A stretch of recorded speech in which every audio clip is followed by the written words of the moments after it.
வணக்கம். சிறப்பு நேர்காணலுக்கு வரவேற்கிறோம். நிகழ்ச்சியின் இன்றைய சிறப்பு விருந்தினர் கல்வியாளர் திரு நெடுஞ்செழியன் அவர்கள். வணக்கம் சார். வணக்கம்.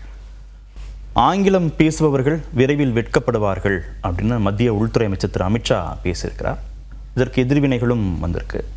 இந்த கருத்து, அதற்கான எதிர்வினைகள், அதற்குள்ளே இருக்கக்கூடிய அரசியலை தள்ளி வச்சுட்டு ஒரு கல்வியாளராக இது குறித்து நான் சில கருத்துக்கள் உங்ககிட்ட இருந்து பெறணும்னு நினைக்கிறேன். ஆங்கிலம்ங்கிறது ஒரு அவசியமற்ற மொழியாக தெரியுதா? இல்லை, அப்படி கிடையாது. நீங்கள் வந்து மொழிங்கிறது வந்து ஒரு உரையாடலில் ஒரு கருத்தை வந்து நீங்கள் ஒரு கருத்துலேருந்து இன்னொரு கருத்துக்கு நான் மாற்றுவதற்கு மிக முக்கியமான தகவல் வந்து பொது மொழியாக உலகளவில் வந்து நீங்கள் ஆங்கிலம் வந்து பயன்படுத்தப்படுகிறது. இந்த மொழிங்கிறது எவ்வளோ முக்கியமானது அப்படின்னா, இப்போ நீங்கள் எந்த ஒரு லாங்குவேஜை நான் டிரான்ஸ்லேஷன் பண்ணாலும் நான் அதை வந்து நான் ஆங்கிலத்தோட கனெக்ட் பண்ணி தான் நான் வந்து இன்றைக்கி நிறைய டிரான்ஸ்லேஷன் வந்து நடக்குது. இப்போ நீங்கள் வந்து ஏஐ டூலில் எடுத்துட்டிங்கன்னா, இப்போ டிரான்ஸ்லேஷன் நான் ஒரு ஆப்பில் போய்ட்டு நான் ஸ்பானிஷில் பேசினா கூட அது இங்கிலீஷில் போய் இங்கிலீஷ்லேருந்து நான் இன்னொரு லாங்குவேஜுக்கு வரும். இப்போ நீங்கள் ஏன்னா அது வந்து எல்லாமே லிங்குவல் வந்து அந்த கனெக்ஷன்ஸ் வந்து அந்த மாதிரி இருக்குது. கனெக்டிங் லாங்குவேஜ் வந்து ஆங்கிலம். இது வந்து கனெக்டிங் லாங்குவேஜ் வந்து ஆங்கிலம். இன்றைக்கி வந்து பொதுவாக நீங்கள் எடுத்துக்கிட்டிங்க அப்படின்னா எண்ணற்ற தகவல்கள் அது இன்டர்நெட்டில் இருக்கலாம், புத்தக வடிவில் இருக்கலாம், அதிகமாக வந்து பேசக்கூடிய மொழிகளில் வந்து ஆங்கிலம் வந்து முதன்மையான இடத்துல இருக்குது. அது அந்த இடத்த நீங்கள் என்ன தான் நீங்கள் சொன்னாலும் அதை ரீப்ளேஸ் பண்ணுறதுக்கு ரொம்ப கஷ்டம். பட் இன்றைக்கி தொழில்நுட்ப வளர்ச்சிகள் வாயிலாக எந்த மொழியுமே இது வந்து யூஸ் இல்லை, இது நல்லா இல்லை அப்படின்றது வந்து சொல்கிறது வந்து அது ஏற்புடையதில்லை. ஏன்னா மொழிங்கிறது வந்து அந்தந்த ரீஜனலுக்கு இப்போ நீங்கள் வந்து டெமோகிராஃபிக் டிவைடை பொறுத்து, இப்போ நான் வந்து இன்னொரு நாட்டில் இருக்கேன், பிரேசில் மாதிரி ஒரு கண்ட்ரியில் இருக்கேன் அப்படின்னா எனக்கு அந்த நாட்டில் எனக்கு பிரேசில் லாங்குவேஜ் வந்து இம்பார்ட்டண்ட்டாக தேவைப்படுது. ஆனால் இன்றைக்கி வந்து ஒரு உலக லெவலில் நான் வந்து போகணும், என்னோடய நாலேஜ் இன்னும் அப்ஸ்கில் பண்ணணும் அப்படின்னா நீங்கள் வந்து மற்ற மொழிகளில் இருக்கக்கூடிய அந்த செழிப்பான இன்ஃபர்மேஷன் வந்து தேவையான தகவல்கள் வந்து எல்லாமே ஆங்கிலத்தில் தான் உங்களுக்கு வந்து இருக்கிறத விட. இப்போ நீங்கள் ஒரு மெடிக்கல் சம்மந்தமாக ஒரு இது தேடணும் அப்படின்னா உங்களுக்கு இங்கிலீஷில் தான் இன்ஃபர்மேஷன் கிடைக்கும். அது ஹிந்திலேயோ இல்லை மற்ற மொழிகள்லையோ கிடைப்பதற்கு மிகவும் இதாக இருக்கும்.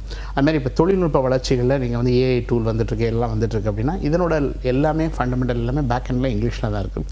உங்களுக்கு அது வந்து நீங்கள் சொல்கிற எந்த லாங்குவேஜ்லையும் கிடையாது. ஆனால் எனக்கு வந்து மொழிகளை வந்து அதுவும் ஒரு உலக மொழியான வந்து ஒரு ஆங்கில மொழியை வந்து நம்ம தேவையில்லை அப்படிங்கிறது வந்து ஏற்புடையது கிடையாது.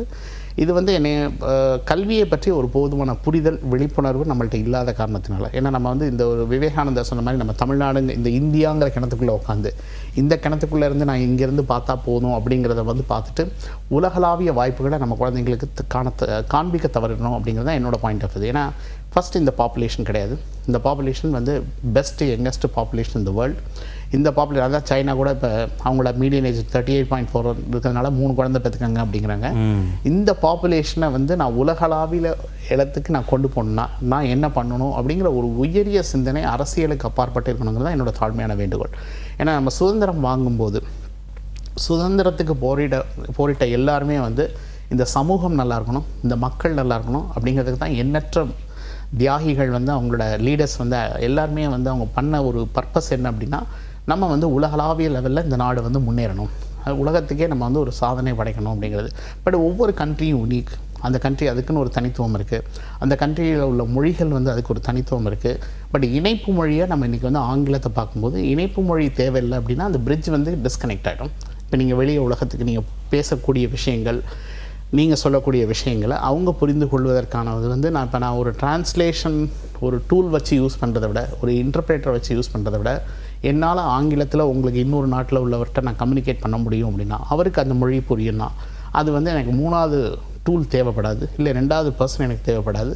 அந்த மாதிரி ஒரு விஷயங்களை கொண்டு வரும்போது இந்த பிரிட்ஜை கட் பண்ணலாம் அப்படிங்கிறது வந்து ஒரு கல்வியை பொறுத்த வரைக்கும் எனக்கு தெரிஞ்சு அது ஏற்புடையதில்லை. இந்தியர்கள் உலகம் முழுவதும் போகணும் அப்படின்னா ஆங்கிலம் தவிர்க்க முடியாத மொழி. நிச்சயமாக ஆங்கிலம் கிடையாது. நீங்கள் எந்த மொழியாக இருந்தாலும் நீங்கள் எந்த இடத்துக்கு போகிறீங்களோ அந்த மொழியை கற்றுக்கிட்டு தான் இருக்கணும்.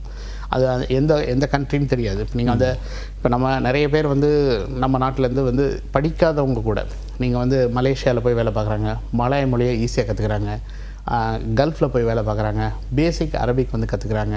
அவங்களுக்கு எந்தெந்த லாங்குவேஜஸ் அந்த ஹியூமன் பீயிங் வந்து என்வாயன்மெண்டல் பேஸ்ட் லேர்னர்ஸ். எந்த என்வாயன்மெண்ட்டில் நீங்கள் புஷ் பண்ணுறீங்களோ அந்த என்வாயன்மெண்ட்டுக்கு ஏற்ற மாதிரி அதை கற்றுப்பாங்க. இது காலத்தின் கட்டாயம். இதில் வந்து நம்ம வந்து மொழியை வச்சு நம்ம வந்து இதை பற்றி அரசியல் பண்ணுறது அப்படிங்கிறது வந்து எனக்கு தெரிஞ்ச வரைக்கும் மொழி எல்லா மொழியுமே நான் நல்ல மொழி தான் சொல்கிறேன். எல்லா மொழிக்கும் ஒரு தனித்துவம் இருக்குது, சிறப்பு இருக்குது.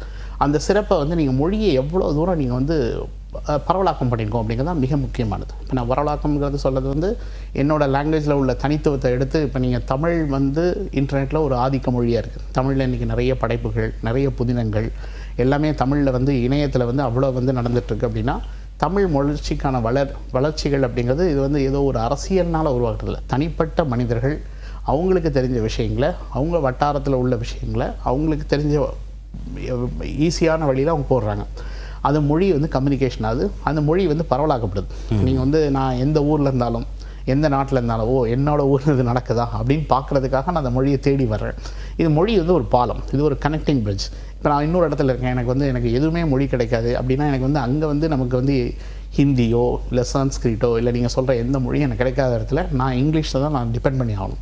எனக்கு என் மொழியே கிடைக்காது. அப்படிங்கிறப்ப நான் இங்கிலீஷ் வந்து எனக்கு கனெக்டிங் பிரிட்ஜ். அதை நான் வேண்டான்னு சொன்னேன்னா பின்னாடி நான் வந்து சிரமப்படுவதற்கு நிறைய வாய்ப்புகள் இருக்குது. ஆங்கில மொழி, அந்நிய மொழி, இந்தியை கற்றுக்கோங்க அப்படின்னா ரெண்டையும் அப்படி ஒப்பிடுறாங்களே. இல்லை, அது வந்து அவங்களோட ஒரு விரிந்த பார்வை இல்லை, உலகளாவிய வந்து விஷயங்கள் வந்து அவங்க பார்க்க தவறிடுறாங்க அப்படின்னு தான் சொல்லலாம். இல்லை, அவங்களுக்கு கல்வியோட முக்கியத்துவமும் அதனோட மகத்துவமும் தெரியாமல் இருக்கிறாங்க அப்படிங்கிறது மாதிரி தான் நான் வந்து பார்க்குறேன். ஏன்னா இன்றைக்கி வந்து அதான் நான் முதலே சொன்ன மாதிரி நீங்கள் மற்ற ஹிந்தியில் எவ்வளோ லாங்குவேஜஸ் வந்து நீங்கள் லிட்ரேச்சர்ஸ் வந்து அப்லோட் பண்ணிக்கிங்க. ஹிந்தியில் வந்து நம்ம எத்தனை மருத்துவ சொற்களை வந்து நம்ம கையாளுறோம், ஹிந்தி வழியாக நம்ம எத்தனை வந்து நல்ல பேப்பர்ஸ் வந்து நம்ம சப்மிட் பண்ணியிருக்கோம் அப்படின்னு பார்த்தா எண்ணிக்கை மிக மிக குறைவு. இன்டர்நேஷ்னல் வைஸ் நீங்கள் ஜேர்னல் வைஸ் நீங்கள் வந்து பார்த்தீங்கன்னா இப்போ நீங்கள் எத்தனை ஹிந்தி ஜேர்னல் வந்து இன்டர்நேஷ்னலி இப்போ சயின்ஸ் மாதிரியோ நேச்சர் மாதிரியோ பாப்புலராக இருக்குது அப்படின்னு பார்த்தீங்கன்னா அப்படி எதுவுமே கொண்டு வரல. வரலாற்று ஆராய்ச்சிகளுக்கோ அறிவியல் ஆராய்ச்சிகளுக்கோ உங்கள் மொழி எந்த இடத்துலையும் பயன்படலை. அந்த பயன்படாத ஒரு மொழியை நான் வந்து முக்கியமாக கற்றுக்குங்க அப்படின்னு சொல்கிறது வந்து இது வந்து நீங்கள் வந்து இது டாக்டர் மால்கம் ஆதிசேஷியா வந்து அவர் நம்ம டெமோகிராஃபிக் டிவைடை ரொம்ப அழகாக சொல்லியிருப்பார். ஒவ்வொரு இடமும் வந்து ஒரு தனி ஐலாண்ட் மாதிரி இருக்குது. நம்மளோட இந்தியாவோட பெரிய ஸ்ட்ரென்த்தே யூனிட்டி இன் டைவர்சிட்டி தான். நீங்கள் வந்து இந்த வேறுபாடுகளுக்குள்ளே மக்கள் எப்படி இணங்கி போகிறாங்க அப்படின்னா அது திருப்பி நம்ம மகாத்மா காந்திஜி சொன்னதான் பார்க்கணும். பிரிட்டிஷ் என்ன தான் நம்ம மரத்தை வெட்டினாலும் அந்த ரூட்ஸை வந்து அவங்க அப்படியே விட்டுட்டு போயிருந்தாங்க. அது திருப்பி மரமான வளரத்தான் செய்யும். நீங்கள் இதெல்லாம் அரசியலில் வரக்கூடிய ஒரு சின்ன ஒரு குறுக்கீடுன்னு நீங்கள் நினச்சா கூட நம்மளோட மக்கள் வந்து அவங்களுக்கான நேச்சர் வந்து தனி. இன்றைக்கி வந்து ஒரு நாட்டின் வளர்ச்சிங்கிறது வந்து அந்த அரசியலை வச்சோ அரசியல் கட்சிகளை வச்சோ அந்த நாடு வளரல. அந்த நாட்டில் உள்ள தனிப்பட்ட நபர்களோட திறமைகளும் அந்த திறமைகள் வந்து அந்த மக்கள் முன்னேறணுங்கிறதுக்காக அவங்க எடுத்துக்கொள்ளக்கூடிய அவங்க சுற்றம் சார்ந்த விஷயங்களுக்கு எடுத்துக்கொள்ளக்கூடிய தனிமனித வளர்ச்சி தான் நம்ம நாட்டின் வளர்ச்சியை வந்து மிக முக்கியமான வளர்ச்சியாக பார்க்க முடியும். எனக்கு தெரிஞ்ச வரைக்கும் அரசியல் வந்து நம்ம பெருசாக வந்து சாதித்தோம் அப்படிங்கிறத விட மக்கள் இண்டிவிஜுவலாக அவங்களோட கலெக்டிவ்னஸில் பண்ண விஷயங்கள் தான் இன்றைக்கி அது அக்ரிகல்ச்சராக இருக்கட்டும் எந்த விஷயங்களாக இருக்கட்டும் நம்ம மக்களோட தொடர்புபடுத்தி எப்படி நம்ம வந்து விஷயங்களை பண்ணி அடுத்து நம்ம சமூகமோ இல்லை நம்ம நாடோ முன்னேறுவதற்கு என்ன பண்ணுறாங்கிறத நம்ம வந்து பார்க்க வேண்டியது. ஆட்சியாளர்களுடைய திட்டங்களை கிரகித்து உள்வாங்கி செயல்படுத்தக்கூடிய திறனோடு மக்கள் இருந்தார்கள்னு சொல்கிறீங்க. அதையும் தாண்டி இருக்காங்கன்னு சொல்லுங்கள். அதையும் தாண்டி ஆட்சியாளர்கள் வந்து இன்னும் அந்த அளவுக்கு அவங்கள தனிப்பட்ட இதை வந்து புரிந்து கொள்ளக்கூடிய அளவுக்கு ஆட்சியாளர்களோட கனெக்ட் வந்து இன்னும் ஆகலை. இது அரசியல் சார்ந்த விஷயங்களில் மக்களை இன்னும் அரசியல் புரிந்து கொள்ளவில்லை அப்படிங்கிறது தான் என்னோட இடைவெளி இருக்குது, பயங்கரமான இடைவெளி இருக்குது. ஏன்னா மக்களோட தேவைகளை பூர்த்தி செய்து மக்களோட முன்னேற்றத்துக்கு எந்த அரசியல்லாம் வந்து பண்ணுதோ இப்போ நீங்கள் வந்து ஒரு ஆஃப்ரிக்கன் லீடர் வந்து பயங்கரமாக இன்றைக்கி பாப்புலர் ஆகிட்டு வர்றாரு இன்டர்நெட்டில் வந்து அவர் வந்து கன்ஸ்ட்ரக்ஷன்லாம் கான்ட்ராக்ட் கொடுக்காம நானே இம்போர்ட் பண்ணி டக்குன்னு வந்து ஒரு மிலிட்ரி மாதிரி எல்லாத்தையும் போட்டு இம்ப்ளிமெண்ட் பண்ணி ஒரு ஆஃப்ரிக்கா நாட்டில் வந்து மாறுதலை கொடுக்க முடியுதுன்னா நம்மளால் அது பண்ண முடியும். பட் அதை பண்ணுவதற்கான மனநிலை நம்மள்கிட்ட கிடையாது. அது மாதிரி மக்களை புரிந்து கொள்ளவில்லைங்கிறது தான் என்னோட பொறுத்த வரைக்கும். ஏன்னா நாட்டின் வளர்ச்சிங்கிறது தனி மனிதனோட வளர்ச்சி. அந்த தனி மனிதனுக்கு நீங்கள் கல்வி கொடுத்து அவனுக்கு உண்ண உறைவிடம் எல்லாம் கொடுத்து அவனோட என்வாயன்மெண்ட்டை நீங்கள் நல்லா க்ரியேட் பண்ணிங்கன்னா அவன் வந்து இன்னும் உங்கள் கண்ட்ரியை நிறைய கொண்டு போவான். ஆனால் அந்த மக்களுக்கு சரியான கல்வி போகணும், சரியான முறையில் அது போய் சென்றடைந்தால் அவங்களோட வளர்ச்சிங்கிறது வந்து நாட்டின் அபரிதமான வளர்ச்சிக்கு ஃபவுண்டேஷனுங்கிறத புரிந்து கொள்றதுக்கு நம்ம இல்லை. ஆங்கிலேயர்கள் நம்மளை ஆட்சி செஞ்சாங்க, ஆங்கில மொழி மூலமாக நம்மளை அடிமையாக வச்சுருந்தாங்க. அந்த மொழியை இங்கே பரப்புனாங்க, அந்த கல்வி முறையை இங்கே பரப்புனாங்க. அந்த அடிமைத்தனத்திலிருந்து விடுபடுவதன் பொருட்டு நம்ம ஆங்கிலத்தை நிராகரிக்கணும் அப்படின்னு முன்வைக்கப்படுது. அது ஏற்புடையதில்லை. ஏன்னா ஆங்கிலேயர்கள் பண்ணதில்லை நீங்கள் 1/10 கூட பண்ணல. இன்றைக்கி சென்ட்ரல் ஸ்டேஷன் மாதிரி நம்மளால் ஒரு ஸ்டேஷன் கட்ட முடியல. இன்றைக்கி அவங்க கென்ன பிரிட்ஜஸ் மாதிரியோ ரயில்வே ட்ராக் மாதிரியோ நம்ம இன்றைக்கி அவங்க பண்ணி கொடுத்ததில் வந்து நம்ம இன்னும் அதை விட்டுட்டு போனதுலேருந்து நம்ம அந்த கண்டினியூட்டி கூட பண்ண முடியல. ஆனால் நம்ம அவங்கள குறை சொல்கிறது அவங்க கொள்ளையடிச்சாங்க இதெல்லாம் பண்ணாங்க என்ன பண்ணாலும் அவங்க வந்து டெவலப்மெண்ட் ஃபேக்டர்ஸை கரெக்டாக பண்ணியிருந்தாங்க. இப்போ நீங்கள் வந்து ஒரு பிரிட்ஜ் கட்டணும் அப்படின்னா அந்த பிரிட்ஜை கட்டுறதா இருக்கட்டும், ஒரு ஸ்டேஷன் பண்ணணும், ரயில்வே வந்து பண்ணணும், இது அவங்களுக்காக பண்ணுறதா இருந்தாலும் நான் வந்து கோல் எடுத்துகிட்டு போகிறேன், டைமண்ட் எடுத்துகிட்டு போகிறேன், என்ன எடுத்துகிட்டு போனாலும் ஒரு டெவலப்மெண்ட் ஃபேக்டர்ஸ் அப்படிங்கிறத வந்து அவங்க எதுவுமே விட்டு கொடுக்கல. அது சொசைட்டல் டெவலப்மெண்ட்டில் நிறைய பீப்புள் வந்து அவங்க வந்து அவங்க நாடுங்கிற மாதிரி பாவித்து இந்த மக்கள் முன்னேற்றத்துக்கு என்ன பண்ணணுமோ அதெல்லாம் பண்ணவங்க நமக்கு நிறைய பேர் நம்ம வந்து ஆங்கிலேயர்களும் இருந்திருக்காங்க. அவங்க ஆட்சி புரிய வந்தாலும் மக்களுக்கு நல்லது பண்ணவங்கிற ஆட்சியாளர்களும் அதில் இருந்து சேர்ந்து வந்திருக்காங்கிறத நம்ம கவனிக்கணும். ஆனால் நம்ம ஒட்டுமொத்தமாக நம்ம வந்து அதை வந்து நம்ம சொல்ல முடியாது. ஆங்கிலேயர் வந்தார்கள்லாம் போய் அவங்க 75 வருஷம் ஆச்சு. நீங்கள் இதையே திருப்பி திருப்பி பேசி ஹிஸ்டாரிக்கல் ஈவெண்ட்ஸை பேசி நம்ம இன்னும் பழைய வரலாறை கிண்டி அதான் இப்போ நான் ஒரு புத்தகத்தில் படித்தேன். அந்த புத்தகத்தில் என்ன சொன்னாங்கன்னா, யார் வந்து கொண்டாடப்படுகிறார்கள்னா நீங்கள் ஒரு இதுக்காக ஃபைட் பண்ணுறீங்க அப்படின்னா நீங்கள் கலகக்காரர்களாக மாறிடுவீங்க. நீங்கள் தோத்தீங்க அப்படின்னா நீங்கள் கலகக்காரர்கள், நான் வின் பண்ணால் நான் தான் சரியானவன் அப்படிங்கிற மாதிரி தான் ஆர்குமெண்ட் போயிட்டுருக்கு.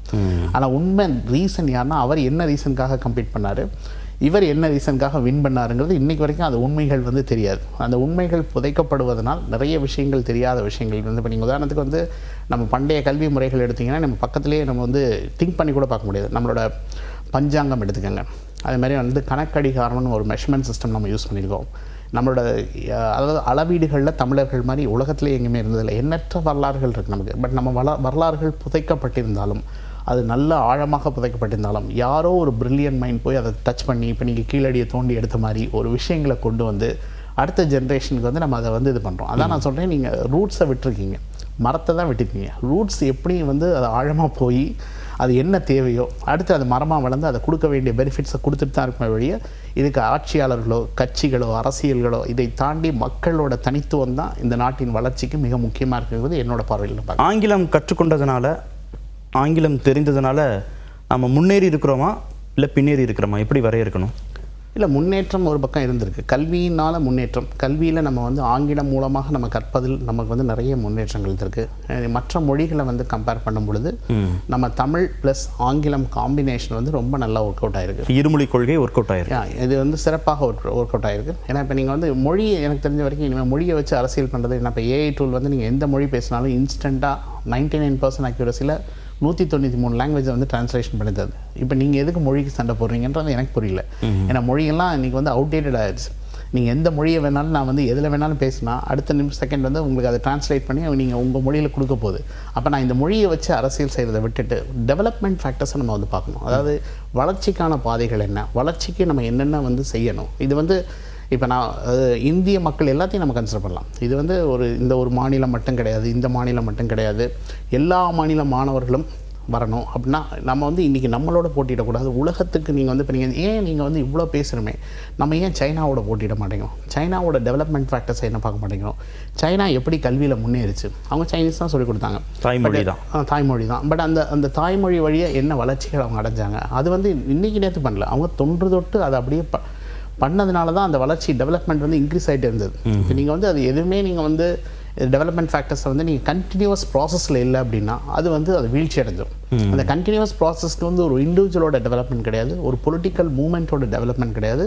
அது பீப்புளோட மனசார அதை ஏற்று அதை அவங்க பண்ணாலோடைய அடுத்த லெவல் அது மூவ் ஆகிறதுக்கு வாய்ப்பே கிடையாது. இப்போ நீங்கள் இணையத்தில் ஏன் தமிழ் நல்லா பரவலாக்கப்படுதுன்னா, தமிழர்கள் உலகமெங்கும் இருந்து அவங்களோட கான்ட்ரிபியூஷன், அவங்களுக்கு தெரிஞ்ச விஷயங்கள் அதை வந்து நிறைய பதிவிடுறதுனால தான் தமிழ் மொழி வந்து இணையத்தில் பரவலாக்கப்பட்டிருக்கு. தமிழ் பரவலான அளவுக்கு ஹிந்தி பரவலாக்குனா இல்லை, அந்த அளவுக்கு கிடையாது. அப்போ அது வந்து தனிப்பட்ட ஒரு அரசியல் அமைப்புகளோ அரசியல் கட்சிகளோ இல்லாமல் தனித்துவமான மனிதர்களால் அது வந்து அந்த மொழி வந்து பாதுகாக்கப்படுகிறது, போற்றப்படுகிறது, கொண்டாடப்படுகிறது. தாய்மொழியை கற்றுக்கங்க, இந்திய மொழியான இந்திய கற்றுக்கங்க, ஆங்கிலத்தை விட்டுடுங்க அப்படின்ற பரிந்துரை சரியானதா? இல்லை, அது ஏற்புடையது கிடையாது. அது வந்து அது தனிப்பட்ட நபரோட வந்து விருப்பம். நீங்கள் மொழியை திணித்து மொழியை வைத்து அரசியல் பண்ணக்கூடாதுங்கிறது என்னோட பாயிண்ட் ஆஃப். ஏன்னா அரசியலுக்கு அப்பாற்பட்டு மொழி இருக்குது. அரசியல்ங்கிறது நீங்கள் வந்து 5 வருஷமோ 10 வருஷமோ 15 வருஷமோ இருப்பீங்க, அதுக்கப்புறம் நீங்கள் காணப்படுவீங்க. இந்த மொழிங்கிறது பல நூற்றாண்டுகளாக, இப்போ நீங்கள் வள்ளுவர் வந்து 2000 வருஷத்துக்கு முன்னாடி இந்த தமிழில் வந்து இவ்வளோ அழகாக கொடுத்துருக்காருன்னா அதை புரிந்து கொள்ளக்கூடிய அளவுக்கு மக்களுக்கு மொழி வந்து நல்லா இருந்தது அப்படிங்கிறத நமக்கு வந்து இன்றைக்கி வந்து சான்றிட்டு கூற முடியும். எங்கள் மொழி வந்து 2000 வருஷம் ஓல்டாக இருக்குது, இவ்வளோ வந்து தத்துவம்லாம் அந்த காலத்துலேயே அவங்க வந்து ரொம்ப அழகாக இதை வந்து கொடுத்துருக்காங்கன்னா இதை புரிந்து கொள்ளக்கூடிய அளவுக்கு மக்களுக்கு கல்வி இருந்திருக்கு, மொழி இருந்திருக்கு, மொழியோட வளம் இருந்திருக்கு. அந்த வளத்தை புரிந்து கொள்ள முடியாதவர்கள் தான் அதனோட தாக்கத்தில் தான் இந்த மாதிரி வார்த்தைகள்லாம் வந்து விடுவாங்க அப்படிங்கிறது என்னோட பாயிண்ட்டு. மொழி அரசியலுக்கு அப்பாற்பட்டது. மொழி வந்து நீங்கள் வந்து கல்வியில் மிக மிக இன்றியமையாது. அது தமிழ் மொழி ப்ளஸ் ஆங்கிலம் காம்பினேஷன் வந்து இத்தனை வருஷமாக நமக்கு வந்து ஒர்க் அவுட் ஆகிருக்கு. நீங்கள் இப்போ ஒரு புது மொழியை 75 வருஷம் கழித்து நீங்கள் வந்து நீங்கள் இந்த மொழியை கற்றுக்குங்க கற்றுக்குங்க அப்படின்னு சொல்லி நீங்கள் திணிக்கிறது அப்படிங்கிறது ஏற்புடையது கிடையாது. அதுவும் ஆங்கிலத்தை விட்டுட்டு கற்றுக்கங்க. அது வந்து மிக தவறு என்னை பொறுத்த வரைக்கும் கேட்டால். ஏன்னா அதை வந்து நீங்கள் பரவலாக்கப்பட்டது ஏன் வந்து ஹிந்தியை நீங்கள் இணையத்தில் நீங்கள் இத்தனை வருஷம் நீங்கள் ஹிந்தியை வந்து பாராட்டினீங்க, சீராட்டினீங்க, எல்லாம் பண்ணீங்க, ஏன் ஹிந்தியில் வந்து நிறைய ஜேர்னல்ஸ் வரல, ஏன் வந்து ஒர்த்தி லிட்ரேச்சர்ஸ் வரல, ஏன் நல்ல நாவல்ஸ் வரல, தமிழில் இருக்கிற அளவுக்கோ மற்ற மொழிகளில் இருக்கிற அளவுக்கோ ஏன் வந்து இந்த மொழிகள் பெரும்பான்மையாக பேசப்பட்டாலும் அது வந்து அந்த மொழி வந்து இன்னும் ஒரு கல்வி வளர்ச்சிக்கும் தனி மனித வளர்ச்சிக்கும் அந்த மொழி வந்து நிறைய இல்லை வித்துடுறதுக்கான ஃபவுண்டேஷனை நீங்கள் பண்ணலன்னு சொல்லி ஆங்கிலம் அளவுக்கான செழுமை அதில் நீங்கள் செழுமையை விட நீங்கள் செழுமையை வந்து நீங்கள் கண்டுபிடிச்சு அதை உலகத்தரத்துக்கு நீங்கள் கூட்டிகிட்டு வரல. இத்தனை ஆண்டுகள் நீங்கள் தவற விட்டதன் காரணமாக இன்றைக்கி அந்த மொழியை வந்து ஒரு வளர்ந்த சமூகத்தில் திணிக்கிறதுங்கிறது ஏற்புடையது கிடையாது. நன்றி நிகழ்ச்சியில் பங்கேற்றது. மீண்டும் சந்திப்போம். நன்றி, வணக்கம்.